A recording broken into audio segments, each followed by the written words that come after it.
আমরা ফুরিয়ে যাওয়ার আগেই ঝটপট তৈরি করতে পারেন এই আচারটি। এখন তো আমড়ার সিজন চলতেছে, আর এই সিজনে যদি এই আচারটা না তৈরি করতে পারেন তাহলে তো মিস হয়ে গেল বলেন।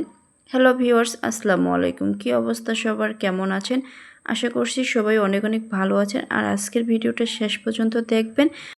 আর আজকে আপনাদের সাথে শেয়ার করতে যাচ্ছি আমড়ার অসাধারণ একটি রেসিপি।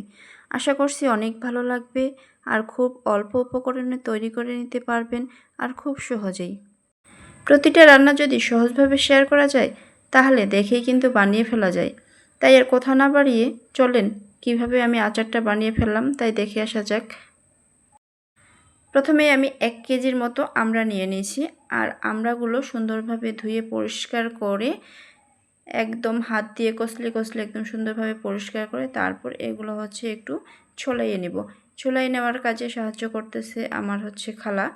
তো খালা সুন্দরভাবে এগুলো ছলানোর পর এটাকে আবার সুন্দর করে ধুচ্ছে। আর এটা ধোয়ার দরকার আছে, কারণ এর মধ্যে অনেকগুলো কষ থাকে, এই কষটা বের করে ফেলার দরকার।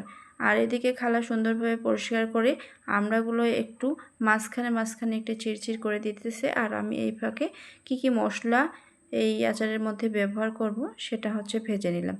তারপর এখানে হচ্ছে আমি আমড়াগুলোর মধ্যে সামান্য পরিমাণে হলুদ, একটু মরিচের গুঁড়া আর হচ্ছে সামান্য পরিমাণে লবণ দিয়ে মাখিয়ে নিলাম। আর এই আচারটা প্রথমেই বলেছি, এই আচারটা তৈরি করতে তেমন কিছু লাগে না।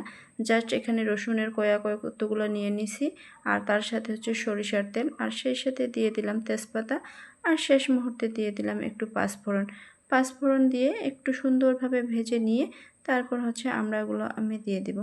আমি আমড়াগুলো একটা একটা করে সুন্দর করে দিয়ে দিচ্ছি, দেখতেই পাচ্ছেন। আর আমড়াটা যখন আমি মাখিয়ে নিছি একটু হাত দিয়ে সুন্দরভাবে মাখিয়ে নিছি যেন আমড়ার ভিতরে ঢোকে, আর প্রতিটা আমড়াই একটু চিরচির করে দিছি যেন মশলাগুলো ঢোকে। প্রথমে আমড়াগুলো আমি সুন্দরভাবে একটু কষিয়ে নিলাম, তারপর এখানে একটু পরিমাণ মতো একটু চিনি দিয়ে দিছি, কারণ আমড়ার মধ্যে টক নেই, তারপরও চিনি তো ব্যবহার করতেই হবে। আর এইখানে হচ্ছে আমড়াটা সিদ্ধ করার জন্য আমি একটু পানি ব্যবহার করলাম, আর পানিটা দেওয়ার পর এখানে আমি ঢাকনা দিয়ে একটু সিদ্ধ হওয়া পর্যন্ত ঢেকে দিলাম। আর যে মশলাগুলো ব্যবহার করব সেটা আমি খালার কাছ থেকে বেটে নিচ্ছি। আর এইখানে আমি আরেকটা উপকরণ ব্যবহার করব, যেটা হচ্ছে আচারের স্বাদটা দ্বিগুণ পরিমাণে বাড়িয়ে দিবে। এখানে আপনি কাসুন্দি ব্যবহার করতে পারেন, কিন্তু কাসুন্দি বাসায় না থাকলে যদি সরিষা থাকে তাহলে সরিষাটা বেটে নেবেন।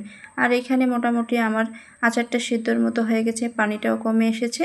তখন আমি আবার ঢাকনা তুলে একটু নাড়াচাড়া করে নিলাম, আর সেই সাথে দিয়ে দিলাম সরিষা বাটা, যে সরিষাটা আমি খালার কাছে বেটে নিলাম ওই সরিষা বাটাটা দিয়ে দিলাম। আর তার সাথে এখানে আরেকটা উপকরণ ব্যবহার করছি, এটা হচ্ছে তেঁতুল। বাসায় যদি তেঁতুল থাকে তেঁতুল দিয়ে দিতে পারেন, না হলে টক জাতীয় কোনো কিছু থাকলে সেটাও ব্যবহার করতে পারেন। কারণ হচ্ছে আমড়াটার মধ্যে কোনো টক নেই, কোনো কিছু নেই, এজন্য যেহেতু আচারটা মিষ্টি হয়ে যাবে তাই আমি হালকা পরিমাণে একটু তেঁতুল ব্যবহার করছি। আর আচার আমার মোটামুটি শেষ প্রান্তে।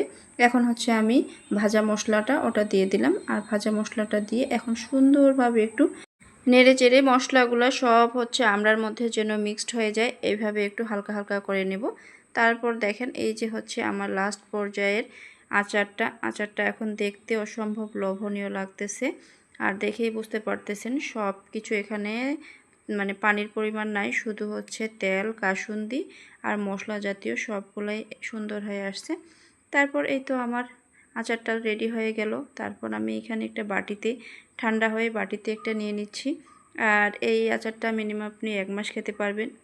আর আমি যখন কালকে আচারটা তৈরি করি ওয়েদারটা খুব ভালো ছিল, বেশ কয়েকদিন থেকেই ওয়েদার খুব ভালো ছিল, প্রচুর পরিমাণে রোদ ছিল। আর আমিও আচারটা বানার পর সুন্দরভাবে একটু ঠান্ডা করে বাটিতে নিয়ে নিলাম, আর সেই সাথে রোদে ঘন্টাখানেক শুকিয়ে নিলাম। আর আপনারাও এভাবে আচার তৈরি করে কিছুদিন পর পর রোদে শুকিয়ে সব কিছুর সাথে পরিবেশন করতে পারেন।